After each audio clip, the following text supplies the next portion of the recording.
नमस्कार, आप देख रहे हैं बिजनेस टॉक्स विद निधि। आठवें वेतन आयोग को लेकर चर्चाएं काफी तेज हैं और इसी बीच केंद्र सरकार का एक बड़ा बयान सामने आया है।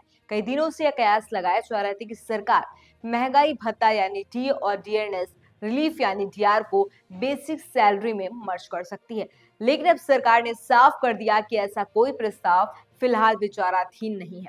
दरअसल कर्मचारी यूनियन लगातार मांग कर रहे थे कि बढ़ती महंगाई के मुकाबले मौजूदा डीए और डीआर पर्याप्त नहीं है। उनका तर्क था कि अगर डीए और डीआर को बेसिक पे में जोड़ दिया जाए तो कर्मचारियों की बेसिक सैलरी बढ़ेगी। एचआरए टी और दूसरे भत्तों का कैलकुलेशन भी बढ़े हुए बेसिक पर होगा और कुल मिलाकर नेट सैलरी में बड़ा उछाल आएगा। लेकिन सरकार ने इन सारे अनुमानों पर फिलहाल ब्रेक लगा दिया है।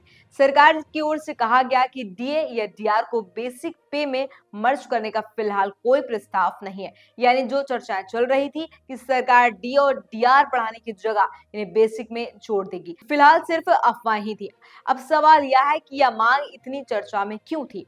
कर्मचारी संगठनों का साफ कहना है कि तेजी से बढ़ती महंगाई के बीच हर 6 महीने में होने वाली डीए वृद्धि बहुत कम है। उन्हें उम्मीद थी कि अगर डीए बेसिक पे में मर्ज हो जाएगा तो कर्मचारियों की लंबी अवधि में बड़ा फायदा मिलेगा और पेंशनर्स की पेंशन भी अपने आप बढ़ जाएगी। लेकिन सरकार के इस बयान के बाद अब साफ है कि डीए और डीआर मर्ज की राह फिलहाल बंद है।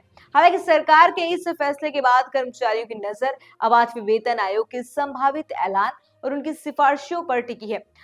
एट्थ पे कमीशन को लेकर चर्चा जोरों पर है और माना जा रहा है कि आने वाले महीनों में इससे जुड़ी कुछ भी अपडेट सामने आ सकती।